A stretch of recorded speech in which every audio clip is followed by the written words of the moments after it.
On est drôle, ouais. Je pense qu'on est drôle. Il y en a qui sont plus drôles que d'autres. Et puis, non, mais on rigole bien. Ouais. C'est aussi pour ça qu'il y a une bonne ambiance, je pense. Il faut savoir aussi lâcher notre fou, mais quand on est à l'aréna pour les entraînements, pour les matchs, c'est sûr que c'est 100% sérieux. Il y a moins de place à la rigolade, mais c'est ça, c'est notre boulot.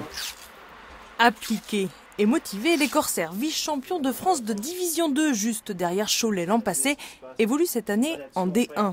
Face aux grands habitués de ce championnat, les Prominentais n'ont pas d'autre choix que de bosser pour exister. La première option, tu la donnes là, ok.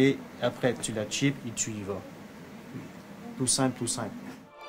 Sur la glace du Petit Port, cette année, on retrouve donc 13 hockeyeurs français, mais aussi 4 Tchèques, un Slovaque, 3 Canadiens et un Suédois. Le tout coaché par un franco-québécois, Claude Devez, ancien joueur angevin plutôt fier de ses gars.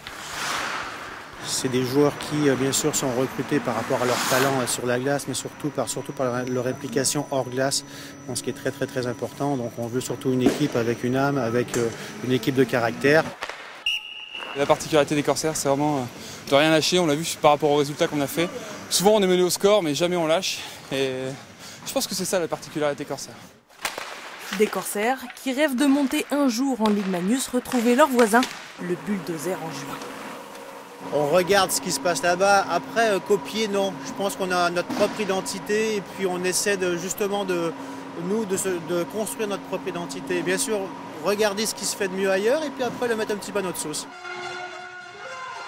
À la nantaise, les 22 Corsaires produisent en attendant un hockey qui leur permet d'occuper pour le moment la 4e place du classement.